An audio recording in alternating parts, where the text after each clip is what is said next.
उतना तक अलाउ था, उसका मन कर रहा था डिनर कर लेती, फिर वो रात में क्या कहते हैं कुछ फेवर करने के लिए कहता है, वो डिनायल करती है। अगले दिन फिर इसी के लिए कहता है, वो डिनायल करती है।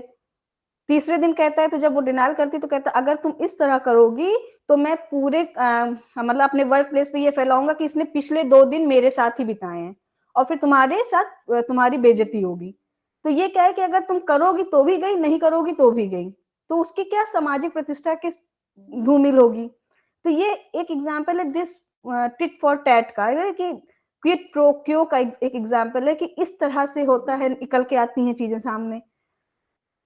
हॉस्टाइल वर्क प्लेस एनवायरमेंट की वर्क वो डायरेक्ट नहीं कुछ आपसे फेवर करेंगे, लेकिन वर्क प्लेस का एनवायरमेंट ऐसा होगा कि यू फील बैड। अभी एक हॉस्टाइल एनवायरमेंट का एक एग्जांपल लेते हैं कि विमेन लेडी है, मजदूर है, लेबर है, और उसका एक छोटा सा बच्चा है, तो वो अपने छोटे से बच्चे को फीड कराती है, और जब भी वो फीड कराने बैठती है अपने बच्चे को, तो एक बंदा है वो उसको दूर से ताकता झांकता रहता है। ठीक है, तो ये वर्क प्लेस का एनवायरमेंट क्या है, हॉस्टाइल है। वो मना कर रही है लेकिन फिर भी वो कर रहा है, और जब वो जाती है तो उसका लोग मजाक उड़ाते हैं। तो ये क्या है चीजें, अब ये चीजें उसके बस में नहीं है ना, यहाँ पे वो हेल्पलेस फील कर रही है।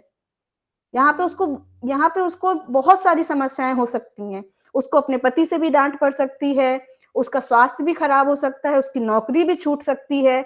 तो इसके बहुत सारे समस्याएं उसके साथ आ सकती हैं, और समस्या समाज की नजर में, चूंकि पुरुष प्रधान समाज है, तो उसके लिए ये कोई समस्या नहीं है कि एक ब्रेस्ट फीडेड महिला को कोई पुरुष देख रहा है, तो वो उसके लिए समस्या नहीं है। लेकिन sexual harassment at work place, एक लेबर अगर चाहेगी तो ये चीज नहीं होगा, वो इसका विरोध कर सकती, लेकिन क्यों तब करेगी ना जब उसको जानकारी होगी कि हाँ इस तरह का कुछ अधिकार हमें मिला भी हुआ है। इसलिए मैं बहुत छोटे छोटे से एग्जाम्पल ले रही हूँ जो जनरली हमारे इर्द गिर्द होते हैं। बहुत बार होता है हम बैठे हुए हैं क्लासरूम में, और साथी आपका कोई भी, और वो ऐसा गाना बजा देता है जिसमें बहुत ही अश्लील वर्डिंग्स हैं। ठीक है, भले उसका मोबाइल है, उसका डेटा है, उसका सब कुछ है, लेकिन आपके कान में बात आ रही है तो आप इसका विरोध कर सकते हैं, क्योंकि ये आपका जो वर्क प्लेस है ना, उसके एथिकल नैतिक आचरण भी हमने इसमें कवर किया, तो उसकी नैतिक आचरण में नहीं है। आप एकेडमिक कंटेंट प्ले कर सकते हैं, वो भी वहां पे जो एकेडमिशियंस हैं यानी जो टीचर्स हैं उनकी परमिशन से। अदरवाइज कोई भी ऐसा वर्क प्लेस पे कोई भी ऐसा कंटेंट प्ले करना इज प्रोहिबिटेड जो दूसरे को अनकंफर्टेबल करे। और ये चीज मतलब एकेडमिशियंस पे भी लागू होती है। कोई भी, अब सोचिए हमारा समाज, आपको एक छोटा सा एग्जांपल दे कि ये तो हम बहुत बड़ी बातें कह रहे हैं, हमारा समाज कितना मतलब बंद सोच रखता है कि जब पहली बार बायोलॉजी में हमारे पास रिप्रोडक्टिव सिस्टम हम पढ़ने के लिए आता है तो किस तरह से अनकंफर्टेबल होती है क्लास, और टीचर के लिए बहुत चैलेंज हो जाता है कि हम बच्चों को कैसे नॉर्मल करके रख पाए। बच्चा इतना अनकंफर्टेबल होता है, फिर धीरे धीरे इतनी बड़ी बड़ी चीजें क्यों मामूली सी लगने लगती हैं लोगों को। तो कहीं ना कहीं ये समाज का, हमारा सामाजिक जो कलर है, मतलब जो संरचना है, वो ही ऐसी है कि ये चीजें बड़ी नहीं मानी जा सकती हैं।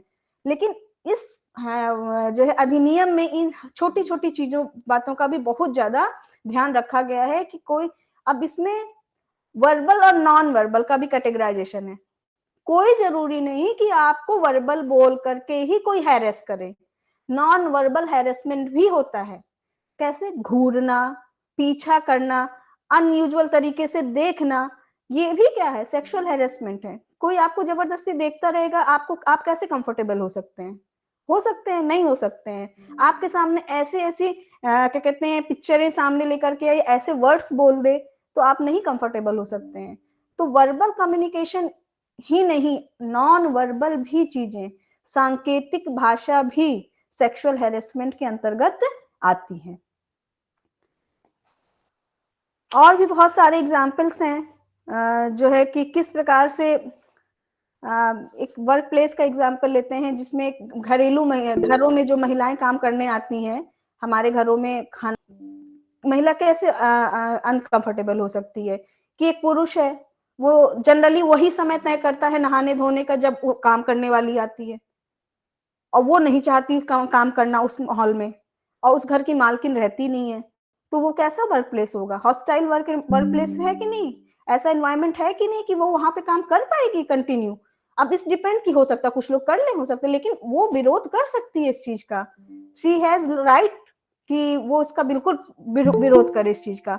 हर लड़की जो वर्क प्लेस पे जा रही है, उसको अगर कोई अनकंफर्टेबल लगता है, तो वो उसका पूरा विरोध कर सकती है। और कोई चीज़ सेक्सुअल हैरेसमेंट है, या फिर एक चीज़ मैंने शुरुआत में बोला था कि एम्प्लॉयर जो है, वो कैसे इस चीज़ को डिसाइड करे कि ये जो है सेक्सुअल हैरेसमेंट है, या फिर जो है क्या कहते हैं जस्ट एक वर्क प्रेशर है, ठीक है? तो इसका भी एक सीधा-सीधा सा चीज़ें हैं। इसमें देखिए जो मतलब व्यवहार में होती है चीज़ें, उसमें बहुत ज़्यादा सीधी कोई लकीर तो होती नहीं है कि आर या पार की चीज़ें, लेकिन ये उसके विवेक पर ही डिपेंड करता है कि वो किस प्रकार से चीज़ों को फाइंड आउट करे। वर्क प्लेस पर जो एम्प्लॉयर है, अगर किसी महिला से कहता है कि आप इतने दिनों से, मतलब अगर उसकी एब्सेंट चल रही है, तो उसका फॉलोइंग अप करता है, तो वो किसी प्रकार का सेक्सुअल हैरेसमेंट नहीं होता है। साथ ही जो जॉब स्टैंडर्ड है, या जो भी आपका वर्क प्लेस है, वहाँ पे जिस प्रकार से जिस डिग्री का काम होना चाहिए, उस तरीके का अगर आप प्रोड्यूस नहीं कर पा रहे हैं, आपका काम नहीं हो पा रहा है, तो वो पूछ सकता है कि आप स्टैंडर्ड्स को मीट नहीं कर रहे हैं, आपका जॉब स्टैंडर्ड जो है, उसको आप रिक्वायर्ड परफॉर्मेंस जो है, वो परफॉर्म करिए आप। तो उसके लिए आपका जो भी एम्प्लॉयर है, वो आपको कह सकता है कि आप परफॉर्म करिए इस तरीके से। साथ ही प्रेशर किस चीज़ का हो सकता है, कोई डेडलाइन है, किस डेडलाइन तक आपको अपना काम करके देना है, उसका भी आपको तनाव हो सकता है। लेकिन वो तनाव और सेक्सुअल हैरेसमेंट के तनाव में बहुत अंतर होता है। वर्क रिलेटेड तनाव जो होता है, वहाँ पे आपको जस्ट एक तनाव होता है, वहाँ पे आपको ये बिल्कुल भी नहीं लगता है कि हम हेल्पलेस हैं, हम फटीग हो रहे हैं, हमको बहुत बेचैनी है, अब हमारी जॉब का क्या होगा? ऐसा कोई प्रेशर आपको नहीं होता है जब आपका जो एम्प्लॉयर है, वो आपसे सिर्फ ये कहता है कि आप डेडलाइंस जो है उस तक आप अपना काम दे दें, तो आप इस तरह से हेल्पलेस नहीं होते हैं। लेकिन सेक्सुअल हैरेसमेंट के जो केसेस मैंने अभी डिस्कस किए, उसमें आप हेल्पलेस फील करते हैं, आपके हाथ में नहीं रहती हैं चीजें, है ना? तो वहां पे आपको कंप्लेन करनी पड़ती है। अभी उस पर भी आते हैं। साथ ही कोई काम आप अच्छे से नहीं कर पा रहे हैं, उस पर भी वो आपसे पूछ सकता है कि हाँ, आप क्यों ऐसा नहीं कर रहे हैं, और ये काम ऐसे होना था, इस तरह से होना चाहिए। आपकी गलतियों पर फीडबैक ले सकते हैं। ये भी जो है आपका सेक्सुअल हैरेसमेंट के अंतर्गत नहीं आएगा। तो इस प्रकार से बहुत ही स्पष्ट है कि sexual harassment verbal, non verbal भी होता है, प्लस अनवेलकम बिहेवियर होता है, जो कि बहुत ही सब्जेक्टिव होता है, बहुत ही व्यक्तिगत होता है। अब अगर किसी के साथ वर्क प्लेस पे इस प्रकार की समस्या होती है, तो फिर वो करे क्या, है ना? तो इस अधिनियम के अनुसार